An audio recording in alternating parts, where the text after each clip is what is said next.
1300 hours, Pakistan Standard Time. Assalamu alaikum. This is Radio Pakistan. The news read by Hassan Gilani. First, the headlines.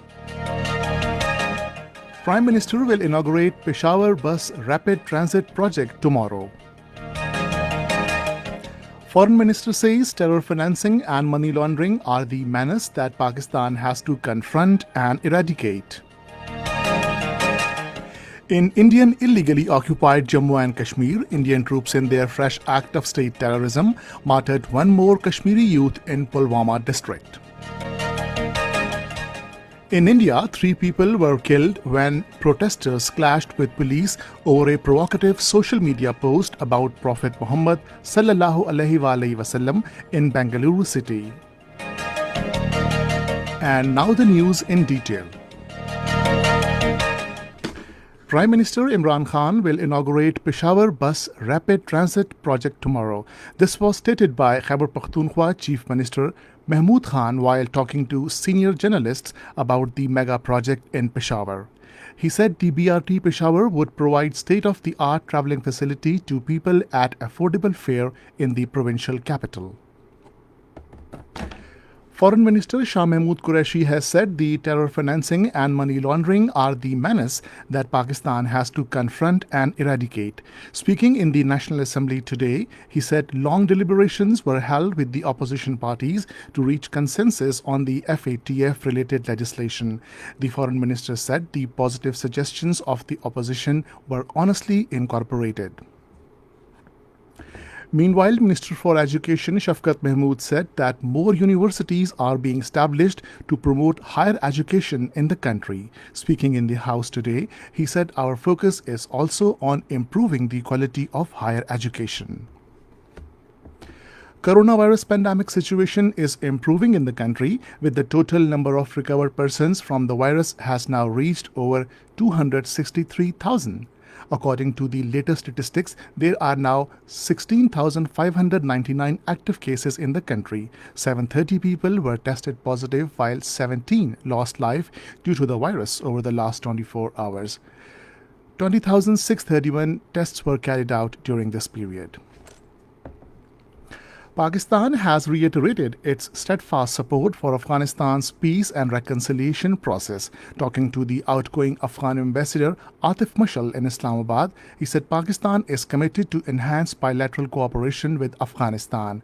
Meanwhile, the outgoing Afghan ambassador in a tweet said that during the farewell meeting, he expressed gratitude to the Foreign Secretary Suhail Mahmood for a strong support and active cooperation extended to him during his diplomatic mission in Islamabad. In Indian illegally occupied Jammu and Kashmir, Indian troops in their fresh act of state terrorism martyred one more Kashmiri youth in Pulwama district. The troops martyred the youth during a cordon and search operation in Kamrazipura area of the district. In India, at least 3 people have been killed when protesters clashed with police over a provocative social media post about Prophet Muhammad sallallahu alaihi wasallam in Bengaluru city. According to media reports, a group of people gathered outside a police station where they clashed with policemen and also burned several vehicles. Curfew has also been imposed in the surrounding area to restrict movement. Ulema have appealed to the protesters to remain calm. Meanwhile, in India, 5 people were killed after a bus travelling to Bengaluru city caught fire on a highway early this morning. In Afghanistan, at least 6 policemen were killed and 5 others injured in an attack in Nangarhar province. According to the provincial governor, the police personnel were killed when Taliban attacked security checkpoints in Parchigram district. 3 Taliban were also killed and 2 others wounded in the attack. The United Nations has called for early formation of a Lebanese government following the resignation of Prime Minister Hassan Diab and his cabinet. In a statement in Washington, United Nations Special Coordinator for Lebanon, Jan Kubis, said there are immediate humanitarian needs that need to be addressed and necessary reforms should be made without any delay to restore the trust of the Lebanese people and of the international community in Lebanon. International Youth Day is being celebrated today to highlight the ways in which the engagement of young people at local, national and global levels is enriching national and multilateral institutions.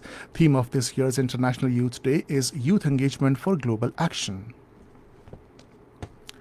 The second test match between Pakistan and England will be played at Southampton tomorrow. The match will start at 3 p.m. Pakistan Standard Time. England is leading the three-match series 1-0. And this is the end of the news. For more news and analysis, log on to our website radio.gov.pk and also watch live video streaming of our bulletins on the link facebook.com/Radio Pakistan News Official.